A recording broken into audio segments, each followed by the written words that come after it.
Hello, everyone, and welcome. Thank you for joining us for today's webinar, Maintain Your Brain, Reducing the Risk of Dementia, presented by Home Instead and hosted by the American Society on Aging. We will begin shortly, but before we do, a few housekeeping notes. I would like to direct you to the 5 tabs on your screen labeled Speaker Bio, Important Information on Group Viewing, CE Application Here, FAQ/Troubleshoot, and Event Resources. The slides for today's presentation are available for download under the tab labeled Event Resources. You will find information on how to obtain CE credits for this event under the CE Application Here tab, including links to the application and to the step-by-step CE guidance webpage. Please take the time to review the CE guide before submitting an application. We do not email certificates, and this guide includes all the information you need to not only submit your application, but also to instantly download your certificate. You will be able to access the CE application a minimum of 2 hours after viewing the webinar once the attendance data from the webinar platform syncs with the CE application platform, although it may take a little longer, so we appreciate your patience. Please be aware that your time is logged, and you must view the entire hour-long webinar to be eligible for CE credit and access the application. If you are not logged into the webinar directly using the email address you registered with, then you will not be eligible for CE credit as we have no way of tracking your online attendance. Anyone who registered before the live webinar, you will also receive a follow-up email by the end of the business day today that will direct you on how to claim CEs and include links to today's slides and recording. Otherwise, you can find all the links and information in the tabs on your screen that I mentioned earlier. You have 60 days from the live event date to complete a continuing education application. If you have any questions during today's presentation regarding the webinar, you can send those to us at any time using the Ask a Question box, and we will do our best to get to those questions in the last few minutes of today's programming. And now I would like to welcome our presenters, Lakeland Eichenberger, who is a gerontologist and caregiving advocate for Home Instead, an honor company, the world's largest provider of home care. With a doctorate in gerontology from the University of Nebraska, she educates professionals, families, and communities on the challenges faced by older adults and available resources to help them thrive. Lakeland is a sought-after speaker on caregiving, contributing nationally and internationally, and serving as a media resource. Jenny Monroe is a gerontologist and response team manager for Home Instead's global headquarters, leading the Home Instead response team in helping family caregivers navigate the complexities of the elder care continuum. She is a certified Alzheimer's journey coordinator through Camden College. Lakeland and Jenny, we are so excited to have you here with us today. Thank you, Victoria. Hi, everyone. Yes, Jenny, this is Lakeland's voice, and I'll pass it to Jenny in just a moment, but we are both so excited to be with you guys today. This kicks off our first webinar in our entire Empowering Professionals in Aging series. And so every month we do these webinars. We hope that you will continue to sign up for them. We have a variety of really interesting topics for this year. And today's topic is maintaining your brain, reducing the risk of dementia. And this is something that really can apply to all of us because we all have a brain, and a smart one at that. And so there's a lot we all can be doing to protect our brains. And you're never too old or never too young to start thinking about our brain health and engaging in brain healthy habits. And so Jenny and I are presenting today, and here are our learning objectives. We want to review the risks of cognitive impairment later in life, understand why brain health is important across our lifespan, and then learn about the 5 pillars of brain health. And as always, we'll leave you with some support and resources towards the end of the webinar to help you on your brain health journey. So I'm going to pass it to Jenny, and she's going to start us off by reviewing some really important statistics and information on Alzheimer's and dementia, again, so we can kind of set the stage for why this topic is so important. So Jenny, I'll pass it over to you. Great. Well, thank you so much, Lakeland. It's great to be here, and thank you to everybody that joined us. We're really excited to start off this year on a subject that's really important to all of us. It can be really helpful to understand the worldwide impact, not just here in the U.S., but here in the U.S., we have 6.7 million people living with Alzheimer's or some other related dementia. As some of us realize, Alzheimer's is the leading disease and the sixth leading cause of death. And about every 65 seconds, someone develops Alzheimer's disease. So, some incredible numbers here. And the last one, 44% of individuals aged 50 to 64 reported being worried about developing dementia, which that continues to rise as the disease continues to progress. As I mentioned earlier, can be helpful to really understand these numbers worldwide and its impact, not just here in the US. Worldwide, there are 55 million people around the world currently living with dementia, and that number is going to be expected to grow by 139 million in 2050. So, an incredible number there, and something that we want to educate everybody on and how to, you know, delay that risk and move forward. 40% of dementia cases can be prevented or delayed by addressing the modifiable risk factors that we will go to later in this discussion. Um, so, some of the risk factors for cognitive decline, some of the things that we can't control are our age, genetics, family history, and then we're also going to talk about modifiable risk factors. In here. And then, really, what research is starting to understand is that there are certain risk factors that can increase the chances of a person developing dementia or Alzheimer's, which, as I said earlier, include the age, genetics, family history, environmental, and lifestyle. Age is really the greatest risk factor for late onset Alzheimer's. Um, or is the greatest risk factor for late onset Alzheimer's, our older age. When it comes to genetics, there can be certain genetics or genes that can put a person at higher risk for some aging brain disease. However, the majority of these genes do not guarantee that you will develop the disease. Now, when it comes to family history, a family history is not necessarily for an individual to develop Alzheimer's. However, those individuals who have had a first degree relative, meaning a parent or a sibling with the disease, are at higher risk. Now, when it comes to the modifiable risk factors, this is what we'll focus on today's presentation. Health-related risk factors are things like blood pressure control and making sure that we have a steady blood pressure, cardiovascular health management, tobacco prevention. If you are still smoking, it's never too late to stop smoking. Diabetes and prevention management, obesity prevention and control, injury prevention, and addressing hearing loss. So, modifiable risk factors are often areas we can have control and influence. These are things that can help reduce our risk for cognitive impairment over the life course.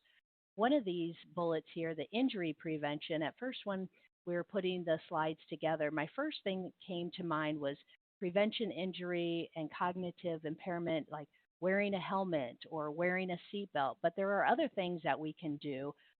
One thing that came to mind is fall prevention and head injuries. You know, maintaining our flexibility and our strength and our core. Those are things that we can do to prevent falls and prevent injuries.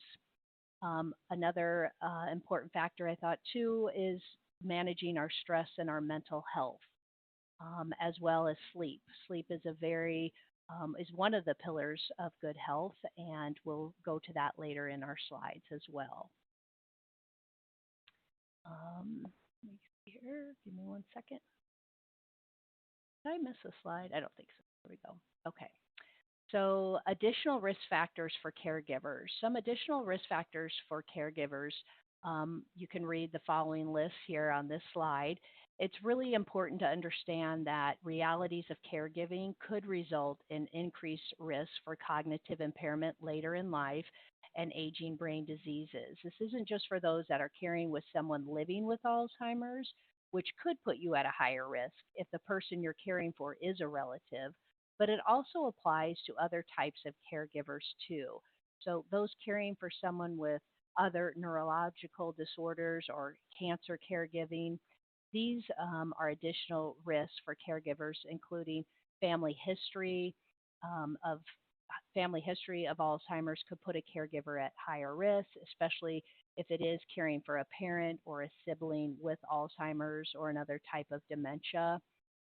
Increased stress and strain due to the role, caregivers have a very high stress level. Alzheimer's and dementia caregivers are at an even higher risk of stress and strain than the average caregiver. The demands of caregiving limit time for self-care. So if you've ever been a caregiver, you know that your time and your self-care usually gets put on the back burner. Caregivers are often juggling a lot and they find it hard to engage in self-care and these brain health activities. Own health care gets put on the back burner, as I said. We see caregivers make sure their loved one gets all their own healthcare appointments too, but fail to go on our own. And that can result in unmanaged health conditions like high blood pressure and diabetes that can increase your risk for cognitive impairment. Impacts to sleep, exercise, and eating habits. Caregiving can impact individuals' sleep, especially if you have a loved one that wanders at night. Caregivers can feel they don't have enough time for themselves to exercise, to cook healthy, and and so they grab more convenience foods that aren't really good for the brain. And then more likely to be isolated. We all know the demands of caregiving and how it can impact the time for social interaction. So many talk about how friends and family pull away because of their caregiving situation. So you may not know how to act around someone living with dementia, and so they tend to isolate from themselves and others. We do know that caregivers are pressed for time, so as we go through this presentation, we can call out some small changes that caregivers can start with that will make a difference for their brain health. So with that, Lakeland, I'm going to pass it over to you. Awesome. Thank you so much, Jenny, You're for welcome. setting the stage. And I think it's such a good reminder that, again, we all should be worried about our brain health. But I think many of us in our professions, we work with family caregivers. And so being aware that their brain health is also so important, but also realizing that they have some of these potential, constraints on their time and resources that may make it more challenging. So as we go through these 6 key areas of brain health, I think I said 5 earlier. Well, I meant 6. My apologies. I think I said 5. I might have said 5. Sorry. Well, there's never too many ways we can keep our brain healthy, so we'll go with 6 for today. But as we go through these key areas of brain health, like Jenny said, we're going to call out a few just kind of easy ways to get started, because you think about it, it can be overwhelming to engage in all of these at the same time, but there's little things we can do to incorporate these into our lifestyle. Then we can kind of maybe work up to all 6 over time. And we can also kind of evaluate which ones are we doing well, which ones can we have areas for improvement on. But as I said earlier, it's never too early or too late to live a brain healthy lifestyle. And that really is true. Whether you are in your 20s, 30s, and 40s, you might think, well, why does my brain health matter? Well, what you're doing in that period of your life can impact your brain later in life. But if you're in your 50s, 60s, and 70s, you can also engage in these brain health activities that can have some great benefits. And even if you have a diagnosis of some type of dementia, these things, focusing in on these key areas can also still be good for your overall brain health. So we're going to go through these 6 areas: exercise, eating right, sleep and relaxation, social connection, engaging your brain, and managing stress. And I feel like sometimes these things seem obvious to us, but just because they're obvious doesn't mean it's easy. And so I'm going to offer up some just additional insights in each of these key areas, and then also some suggestions on how we can engage in these areas of brain health. So the first is to exercise regularly. And we all know that that is good for our overall health. We know that exercise, we've heard a lot, exercise is good for your cardiovascular system, it's good for your heart, but what we're now finding is what's good for your heart is good for your brain. So exercise has multiple benefits. We know that those who exercise have a lower risk of developing cognitive decline over the life course. And there are so many great benefits for exercising the brain. It improves our blood flow, it reduces inflammation, and it can lower those stress hormones as well. And so sometimes it's hard to know, okay, what kind of exercise, how much exercise to do. And the American College of Sports Medicine, they recommend 150 minutes of exercise per week. So if you break that down, that's just about 30 minutes a day, 5 days a week. But of course, more is better. And if you can get a little more, great, but this seems to be the sweet spot. So, you want to also switch it up, keep it interesting, do activities that you enjoy, but you can incorporate aerobic activities like walking, biking, swimming, along with strength training like lifting weights, Pilates, yoga, resistance bands, but also balance exercises like yoga and Tai Chi. They're great to incorporate into your exercise regimen and also can help with reducing that fall risk that Jenny mentioned earlier. And so, again, if you have never exercised before, it's important to touch base with your healthcare provider before starting a new exercise routine. But again, finding one that works best for you. And some people like to work out individually. Some like to have an accountability partner or go to like a group workout setting. And so, again, if you find that it's hard to just get started, I always suggest, walking is a great way to get started. It's free. You can do that in most areas of the country right now. It's nice enough weather to do that. Maybe those that are in the colder climates, maybe you hop on a treadmill this time of year, but getting out to walk could be a great place to start, especially for family caregivers. Maybe it's just going for a walk around the block could be a great way to get started exercising, or even just, on YouTube or on the internet, there's so many great free workout videos or yoga videos, and they're all different lengths. So even just a 10-minute yoga or stretching video could be a great way for a caregiver or anyone to get started on this area of brain health. All right, so the next one is eating right. Again, this is something that we've probably heard about over and over. It's important to eat right. It's good for your health. Well, it's really great for fueling your brain. And research has shown that the Mediterranean-style diet may be the diet makeup that's best suited to reduce our risk of cognitive decline. And so this type of diet is made up of whole grains, green leafy vegetables, fish, olives, nuts.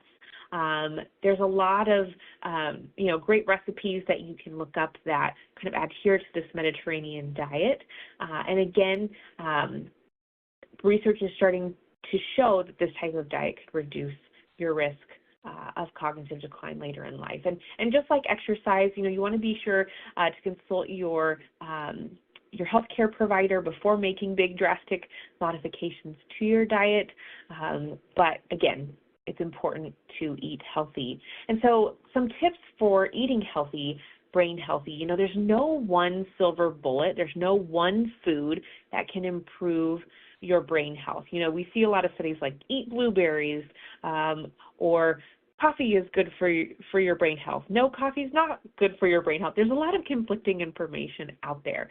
So there's not one kind of single magic food that we can eat or eat a lot of or avoid that's going to guarantee our brain health. But we know that we can limit red meat and foods that are high in saturated fats and instead choose more lean meats and cook with, olive oils, those types of things.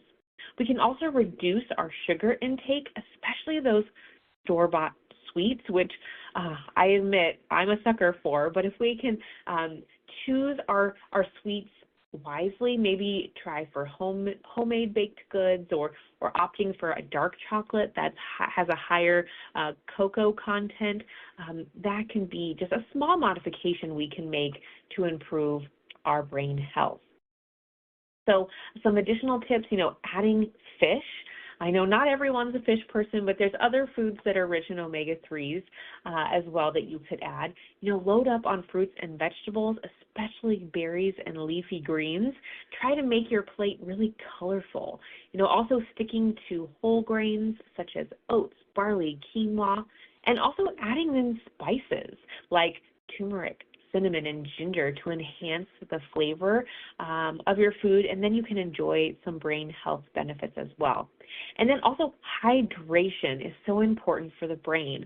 Our brain needs, liquids, lots of liquids. Of course, water is great, but there's fun ways you can kind of spice up your water with different flavors to motivate you to keep hydrating. We also know that coffee has some benefits along with black and green teas in moderation, as well as red wine or red grape juice. So it's not, again, like you have to kind of uproot your whole eating habits, right away, but again, there can be little things you could do to incorporate some healthier eating habits. And if you're busy, you're on the go, maybe you're a caregiver, you could start small with, having some fruits and veggies cut up and washed. I like to do that right when I get home from the grocery store. I like to wash my carrots and my celery and chop them up and put them in a container in the fridge. And also, slice up my strawberries and wash my blueberries and have them ready to go. That way, when I open the fridge when I'm hungry, I'm more likely to grab them out and eat them when they're already prepared, as opposed to looking at, the celery and saying, well, gosh, I'd have to wash it and clean it before I eat it. I'm just going to opt for some chips. So again, for me personally, that's one way I make it a little easier on myself to incorporate some more fruits and veggies. You could also have, groceries delivered too if you're a busy professional or a busy caregiver. That way, you might be strapped for time, can't get to the grocery store, but having your groceries delivered could just cut down on one more errand that you have to run. Okay, so the next tip is all about sleep and relaxation. And I am a new mom. I have a little 3-month-old at home, and so this area sounds like a dream to me right now. My sleep is not great, but what is the good news is, hopefully my sleep will return and it will have, continued brain health benefits for me down the road. But it is so, so important, and I'm experiencing how it impacts the way I function when I don't get good sleep. So I can feel my brain being a little more sluggish on nights where my kiddo is up and I'm up through the night. So why is this so important for our brains? Well, when we are sleeping, it helps the body with recovery. We're able to flush toxins out of our brain. It can help our body heal tissues. It can help consolidate and strengthen our memory, and it can also improve learning. And so while we're sleeping, all of this good stuff for our brain is happening. And there's kind of this myth out there that, okay, if I lose a lot of sleep during the week, well, I can just catch up on the weekends. And while, taking an extra long nap on the weekend might feel good, it really is not a great substitute to getting a quality night's sleep night after night. So that really should be your goal, is to create a consistent sleep routine. And I have some 10 quick tips on secrets to slumber. And that's the first one, is stick to a schedule. Try to wake up at the same time every day, even on the weekends, and try to go to sleep at the same time each day. It kind of helps your body get in a routine. And prioritize your sleep as much as possible and create a sleep hygiene routine. And what that means is when you're getting ready for bed at night, create some sort of routine for yourself. Maybe it's sipping a cup of hot tea, turning off all your electronics, and kind of winding down, or maybe it's reading a book for a few moments, just to calm your brain, your body, or maybe that's when you choose to do your Tai Chi or your yoga or your meditation right before sleep. But creating some sort of routine that triggers to your body, okay, it's time to wind down and get ready for bed. It can also be helpful when you're waking up to wake up to early morning light. And again, avoid daytime naps or long naps if you can. And another great benefit of exercise, that's the next tip, is to get moving, is it will help you sleep better at night. And I know that to be true of myself. If I'm able to exercise that day, I often sleep so much better. So you'll see some overlap in these tips for brain health and how, exercise can be great to help you sleep and that sort of thing. And also watching what you eat and drink. Speaking of, mutual benefits, try to avoid caffeine later into the day. I kind of have a rule for myself. I try not to drink caffeine after about 1 p.m. because I just know for my body that it will prevent me from sleeping well that night if I drink caffeine in the afternoon. Again, you know your body best, but if we're eating healthy, if we're hydrating well, then it can help us have a better night's sleep. Also, you might want to review your medications. Sometimes there are side effects to some medications that can impact your sleep. So if you're especially noticing changes in your sleep after starting a new medication, you'll want to make sure to talk to your healthcare provider about that. You also want to create an optimal sleep environment. A cool, quiet, dark environment can be the best for optimal sleep, and that includes eliminating electronics. And sometimes even the light from your nightlight or from your alarm clock can prevent you from getting a good night's sleep. So one, quick kind of tip to get you maybe started on this path to better sleep is using a sleep mask.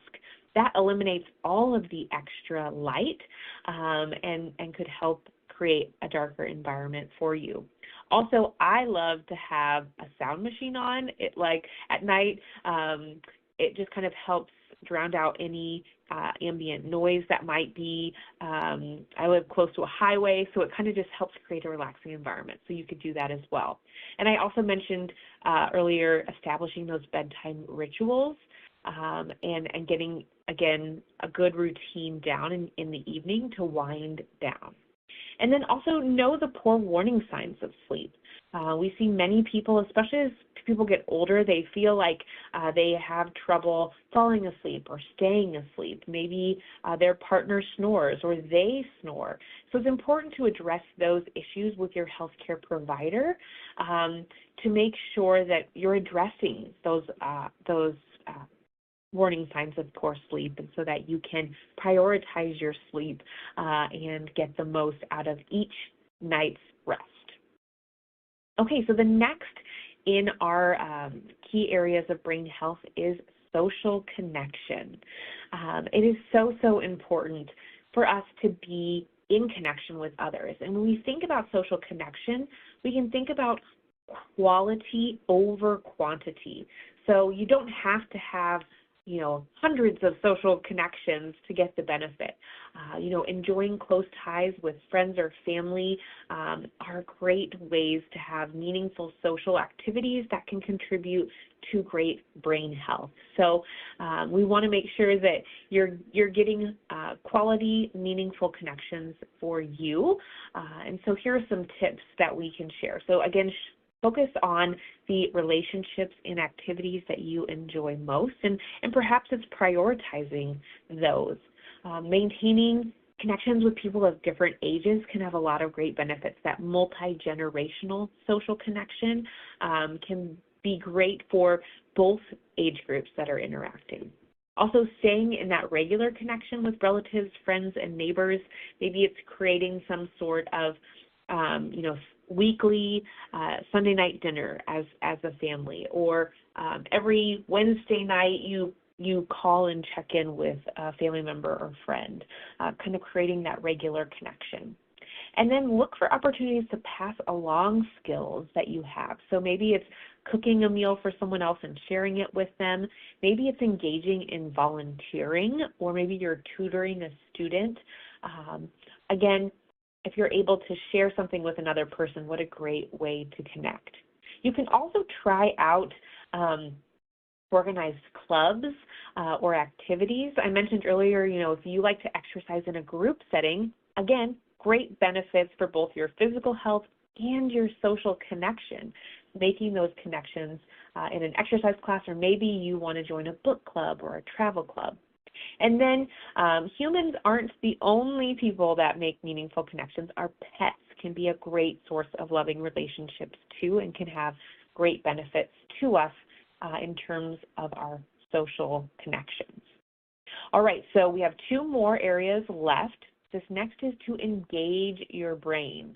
If you've heard of that kind of phrase, if you don't use it, you lose it. So we want to make sure we're continuing to engage our brain, because we know that a cognitive reserve can develop over time through education and learning and curiosity.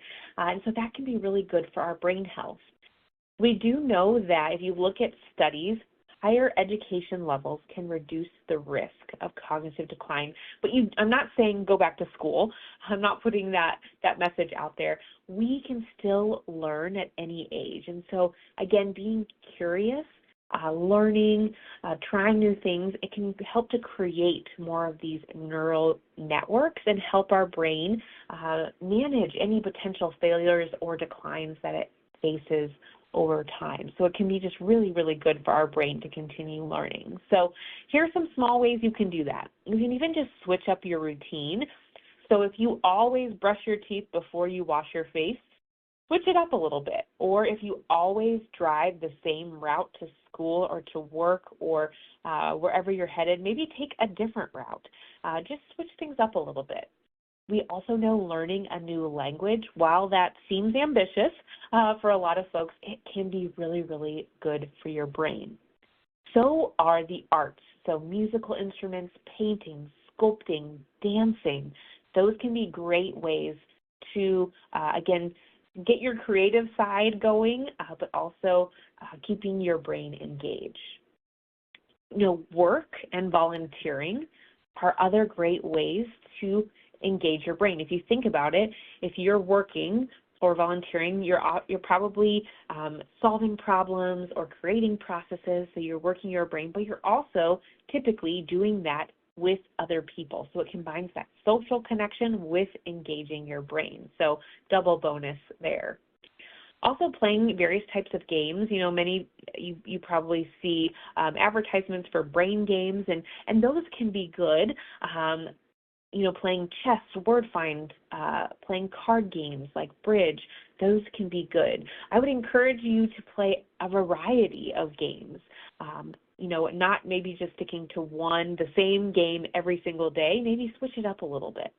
And then you could take a class at a community college or online to, again, maybe study a subject that you've always been interested in or explore something new, a great way to engage your brain. And engaging in a class like this, what a great way to continue learning. So I hope, again, you'll continue to sign up for our webinar series and continue to learn.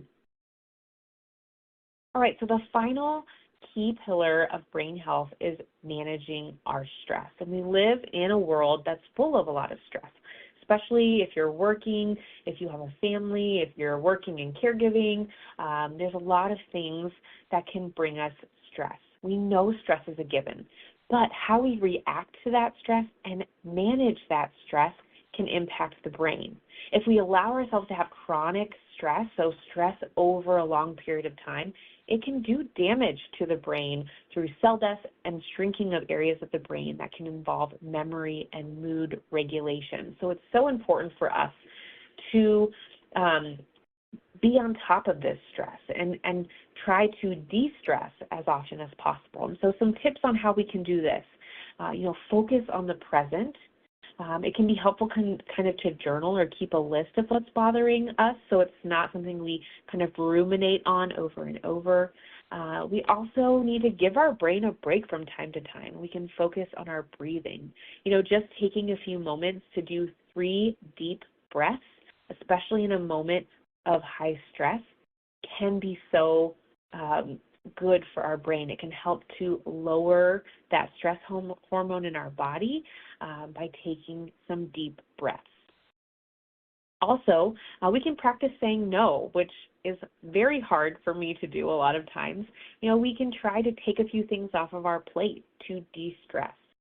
Sometimes it's also helpful to use imagery when we're trying to de-stress, to kind of go to your happy place. Maybe you think of your favorite vacation spots. You close your eyes, you're taking some deep breaths, you think of the beach or you think of the mountains.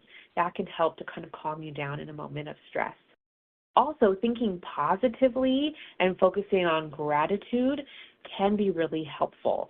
I was just talking to somebody the other day that had read a study on how if you are in a moment of anxiety, if you start to think about gratitude, that can help replace those feelings of anxiety. So if we can focus on gratitude, maybe you journal it or just think of things in the moment that you are grateful for, it can help to de-stress. Also, allow events to unfold naturally. A lot of times, I like to call it pre-suffering. I do this a lot. I'm worrying about the future and things that I can't control. But if I were to just, focus on what I can control and let that problem unfold naturally, then I can address any issues that come up as they happen instead of pre-suffering and thinking way too much about it. And also focusing on the specific problem at hand, kind of one thing at a time, can help. And then, again, if we're thinking about how these tips kind of cross over from one to another, things like yoga, Tai Chi, exercise can help to also manage our stress. I know sometimes when I'm really stressed, it helps me to go for a vigorous walk, or I used to be a kickboxer. Not so much anymore, but I remember that hitting that punching bag was so therapeutic. But there's other times when that yoga or that meditation or breathing exercise helps me to de-stress in the moment. So you have to kind of find what works best for you, but don't let that stress get to a point where it becomes chronic, and so that you can manage it over time. And sometimes you need to seek professional help. I have done counseling over the years to address my anxiety, and a lot of things that I have learned have helped me to address that and to de-stress. So, again, it can be very daunting to take all of these 6 pillars and get started right away. We just entered a new year. A lot of people make resolutions. And how many of you made a resolution on January 1st and now we're on February 7th and whoops, that resolution has kind of gone by the wayside. So we don't want to be too overly ambitious here and say, yes, I am going to do all of these 6 pillars exactly right starting tomorrow. We can make slow changes throughout our daily lives and create more of a lifestyle, a brain-healthy lifestyle through these various pillars. And we know that, it takes time to make a new habit. 21 days can help you get into a habit or break a habit. So maybe you just start with that mini goal. Okay, I'm going to focus this month for 21 days on exercise. I want to incorporate that 150 minutes throughout my week. Or maybe you even start with 50 minutes throughout the week and then work up to it eventually. So again, don't feel like you need to do all of these 6 pillars all at once. Take it at a pace that's comfortable for you. And why, again, do we talk about this importance of brain health? Well, we want to reduce our risk for dementia, for Alzheimer's disease, and other cognitive impairment, neurological disorders later in life. And I think it's important for us to also, while we talk about brain health, to talk about the signs of Alzheimer's disease so that we can address that in ourselves and in others. And so these come from the Alzheimer's Association. There are 10 signs of Alzheimer's disease. So we know any sort of memory loss that disrupts daily life, that is cause for concern. We're all probably going to misplace our keys. We're all going to forget names from time to time, but usually eventually we can recall those names, or we eventually remember where we put the keys. But if you no longer can recall those or forget what the keys are even for, that is when it becomes an issue and needs to be addressed. Also, challenges with planning or problem solving. You know, I've talked to a number of individuals that have Alzheimer's or another type of dementia, and a lot of them had noticed, especially if they were younger, that they had changes at work. They couldn't keep up in meetings. They couldn't make the numbers on the spreadsheets add up. They couldn't plan or solve problems like they used to. And so that is a sign that something's going on, and we need to seek out an evaluation by a healthcare provider. Same with difficulty completing familiar tasks. You know, if you have a loved one who's made the same side dish every year for the holiday gathering, but now it's tasting different this year, or as they're making it, they can't recall the ingredients or the measurements when they used to be able to, do it by memory. Those kinds of difficulties completing familiar tasks could be a sign. Also, confusion with time or place. If you've seen that movie Still Alice, it's about a woman who has developed early onset Alzheimer's. She goes for a run, and she does the same route of her run every single day, and all of a sudden, one day she finds herself not knowing where she is. And so she had confusion with the place that she was in when she, for years, knew exactly what the route was. And so that can be a sign. And also trouble understanding visual images and spatial relations. If you start to see the person have difficulty with balance or walking, trouble reading, that could be a sign. And so here's the last of those 10 signs. There's new problems with words or speaking and writing. Maybe they're constantly searching for the right word or substituting them or describing the word instead of saying the word. That could be a sign. Misplacing things and losing the ability to retrace steps. We kind of mentioned that already, the car keys in the freezer, that sort of thing. Also, decreased poor judgment. That can be an early sign. A lot of times we see this show up in financials. So somebody might not be able to balance their checkbook. They might be making really weird financial investments or giving to every single charity that sends them a mailer, and they didn't typically do that. So that can be an early sign. Also, withdrawing from work or social activities. They might start to notice changes in themselves and don't want other people to notice. So maybe they start to, miss out on their weekly book club, or they don't. They say, "Oh, well, I don't like, getting together with the guys for coffee anymore. It's just, it's not convenient." Those kinds of things. If they're starting to avoid things social activities that used to really bring them joy or fulfillment, that could be a sign. Same with changes in mood or personality. I listened to a lot of podcasts. I've talked to a lot of people living with dementia, and in one case, the husband was having drastic mood swings, and the wife was, perplexed. She couldn't figure out why. They almost separated and got divorced. But they started to dig in from a medical perspective and realized that it was dementia. They got a diagnosis, and it was able to it was kind of a relief for their marriage. There was an answer to why the mood changes and the personality changes were happening. And so, when we talk about these signs, if there is one sign that shows up, and it happens from time to time, that might not be as big of a concern as if any of these signs are showing up consistently over time.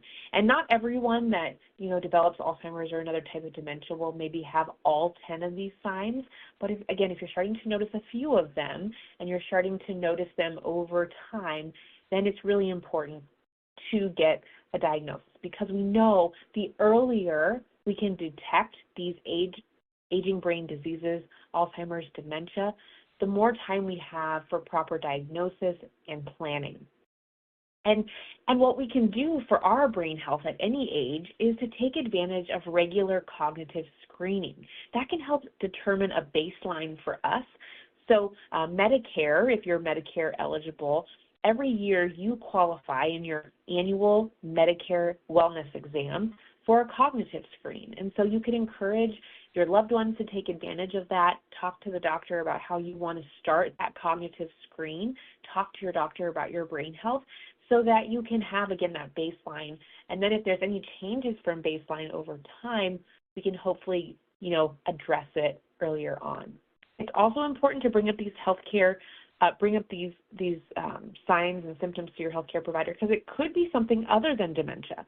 It could be, for example, a urinary tract infection. We see a lot of times people have, symptoms of dementia or Alzheimer's that happen really quickly in cases of UTIs. Also, sometimes it's a vitamin deficiency, or again, if you started a new medication and right after you started the medication, you're starting to notice these signs and symptoms, it could be related to that medication. So another reason we want to get on top of this early is because it might not be a type of dementia. It might be attributed to something else. But in cases of diagnosis, if we can diagnose early, it allows time for us to plan in areas of legal and financial and planning for our care, and also ensures that we are making the voice of the person with dementia known. We want to know their wishes. We want to make sure that they're carried out, and we want to do that while they're still able to contribute to those conversations.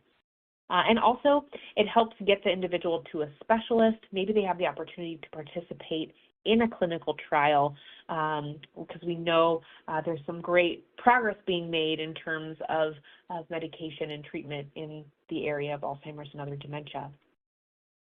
And I also think it's really important to reframe a diagnosis. There's a lot of myths out there, that life ends after a diagnosis of Alzheimer's or other dementia, and that's just not true. Many people can continue to find meaning and purpose. Yes, a diagnosis is scary, it can be hard, but you can still live life after a diagnosis. Also, there's a myth out there that, if I have dementia, I'm going to end up in a facility or a nursing home. And actually, you can create a really safe and supportive environment in the comforts of home, especially if you're able to plan ahead, to make sure the house is set up for success, to bring in outside care and delay or even prevent having to end in a facility or nursing home. Also, there's a myth out there that, caring for someone with the disease will be impossible and overwhelming. And yes, at times, it is really, really hard. But there are so many great resources and supports out there to help people along their caregiving journey. So it's important to make sure that we're connecting caregivers with those supports and resources. And I want to kind of start wrapping up here. I have a few more slides, but again, there's life after a diagnosis of dementia. People can live well. We need to surround them first with supports to help them do that. We can provide opportunities for them to engage in clinical trials or to become an advocate. The individual can still make goals and plans for the future, create kind of that bucket list and start to check things off, and give the individual something to look forward to. Many people also start to explore new hobbies after a diagnosis. For example, a lawyer who was always kind of, very formal and professional, after a diagnosis of Alzheimer's might discover that they have a passion for painting and for the arts, and that can bring a lot of fulfillment. And there's also a lot of ways and strategies out there to help people maintain their independence even as they progress through the disease. So we can continue to focus on their current skills and abilities and not necessarily on what is being lost. And in this picture on the slide is Dr. Cynthia Huling-Hummel. She has been living with Alzheimer's disease for a number of years, but she has really leaned into living well with dementia. She lives alone still and very independently. She has really leaned into the arts. Behind her is a series of masks that she has created to explain the different emotions of having Alzheimer's and dementia, and she takes this exhibit to communities and talks about what it's like to live with dementia, but what it's like to live well. And so there are people out there that can be that support system, that can be encouraging to those that are living with a diagnosis. And then finally, I wanted to end kind of wrapping it back up to that conversation around caregivers. I think when we talk about brain health, we don't necessarily talk about how this can directly impact caregivers. And earlier, Jenny and I shared how caregivers could potentially be at a higher risk of developing cognitive impairment later in life just because of the nature of caregiving. So we need to help support them. So we can encourage them to prepare the person's home and living environment to set them up for success. So there's things out there like the home safety checklist, and these are clickable links. So if you download the slides, which you can do on your screen, you can get links to Home Instead has a great free home safety checklist. We have home safety videos. We have a home care solution guide. There's a lot of information out there about the diagnosis and care tips. So no matter what type of caregiving the person's doing, there's so much that resources that are out there for caregivers, but a lot of times people just don't know that they exist. And also we can encourage caregivers to plan ahead for future care needs. They can join support groups or Facebook pages. There's great online communities. And then also we can encourage them to prioritize self-care, which can be easier said than done. But again, self-care could also be really great for their own brain health down the road. And so I wanted to leave everyone with some resources. Home Instead's website has some great resources. I also host a podcast. It's called Caregiver Chats. You can search for it on Apple or Spotify. Talk about a resource and community for caregivers. That's the goal of my podcast, is to provide those for caregivers. There's also a brain guide, brain assessment tool on mybrainguide.org, and that is an initiative of the Us Against Alzheimer's organization. And what's great is if you're kind of on the fence, like I might be experiencing changes in my own cognitive decline, or I'm noticing changes in my loved one, on that website you can go and fill out a questionnaire, and it can kind of give you some information like, yes, your concerns are valid. You're encouraged to make an appointment with a healthcare provider, or, these changes might be kind of normal part of aging, maybe continue to monitor them, that sort of thing. And they also have great resources. HFC, which stands for Hilarity for Charity, they have a Brain Universe course on their website. That organization was started by the actor Seth Rogen and his wife, Lauren Miller Rogen. They have great resources on that website and great support networks, including online support groups for family caregivers. The Cleveland Clinic has some great information on healthybrains.org. The Us Against Alzheimer's group and the Alzheimer's Association has great tools and resources and information on their respective websites. And then not everyone has Alzheimer's disease. We didn't really talk about how Alzheimer's differs from dementia, and dementia is really an umbrella term that describes a series of symptoms associated with things like cognitive decline, memory loss, and then there's different types of dementia that kind of sit under that umbrella, and Alzheimer's disease is the most common, so that's why you hear about it the most. But there are other types of dementia, like frontal temporal degeneration or frontal temporal dementia and Lewy body dementia. And there are two great organizations out there that focus specifically on those types of dementia. So I always like to share their resources. So it's the Association for Frontal Temporal Degeneration and then the Lewy Body Dementia Association. Great organizations. And then there's also on an international level, there are two groups, Alzheimer's Disease International. They put out a World Alzheimer's Report each year, and actually this past year was all about things we can do to reduce your risk of cognitive decline, so you can go to their site and download that. And then the Dementia Alliance International is made up of individuals that are living with dementia and living well with dementia. So if you know someone who is living with the disease, you might suggest that they connect with that group, connect with others who are going through what they are experiencing. There's so much power in connecting with others, whether they're fellow caregivers, fellow individuals living with a similar condition that you are. there's a lot of sense of community there, and it feels really good to know you're not alone in those situations. So those are some great resources. I am going to open it up for questions. Of course, if you ever need to reach Jenny or myself, those are our email addresses. I'll just page back quick to this resource slide, leave it up there while we take a few questions.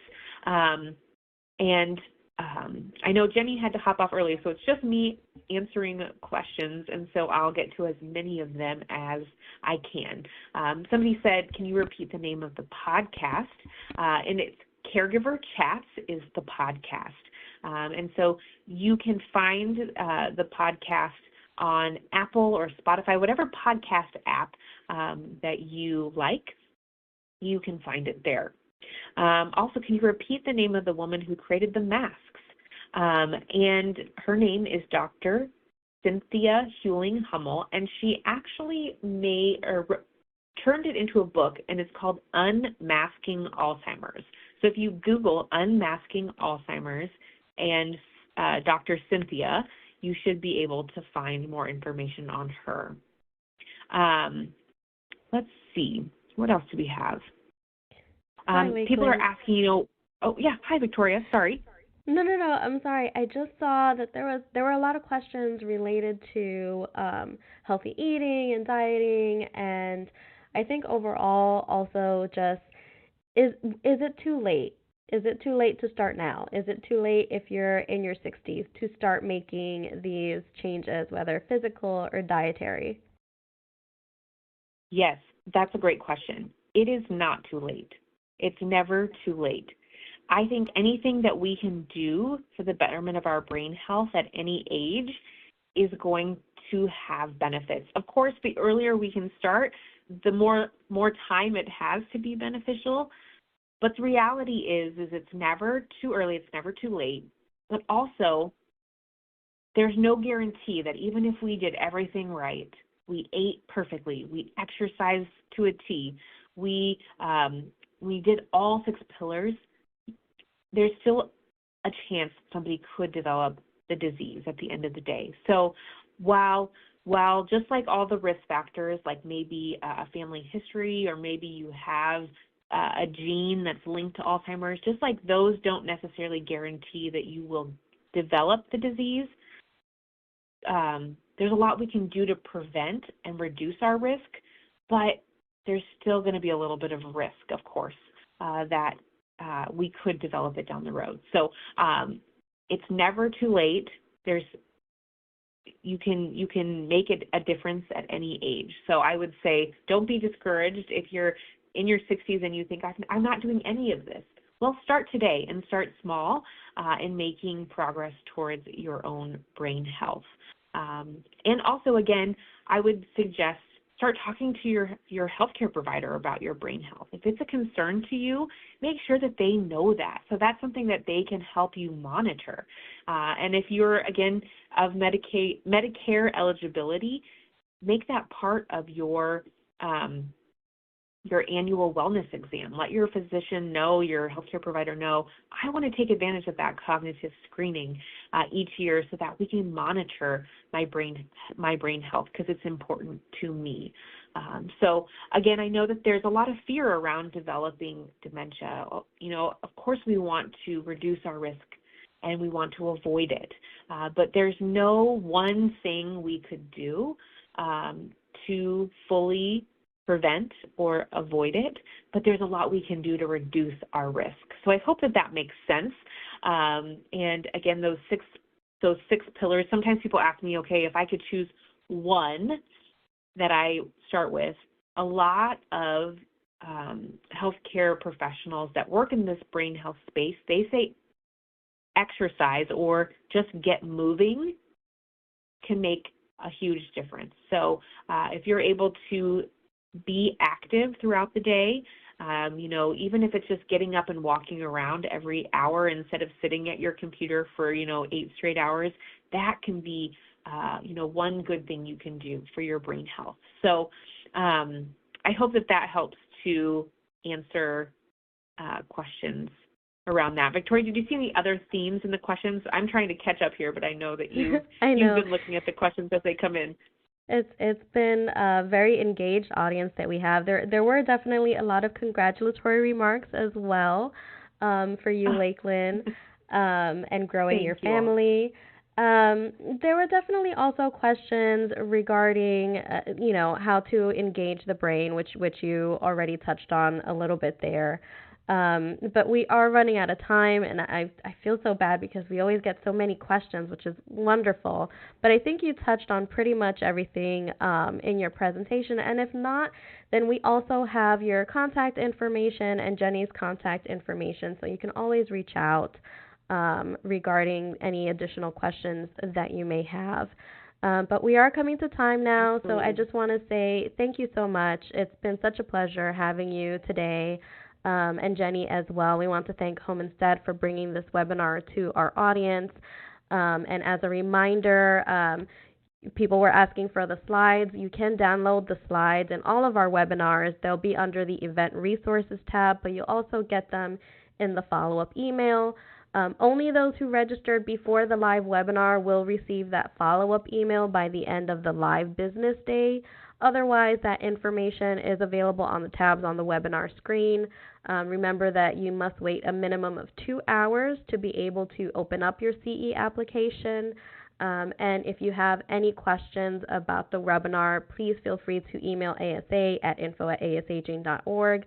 You can also go to our website to see upcoming webinars, including Navigating Ethical Choices in the Care of Older Adults, which will take place on March 6th.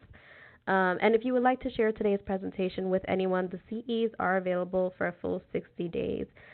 Thank you again, Lakeland and Jenny, and thank you, Home Instead. We hope you will all join us again soon.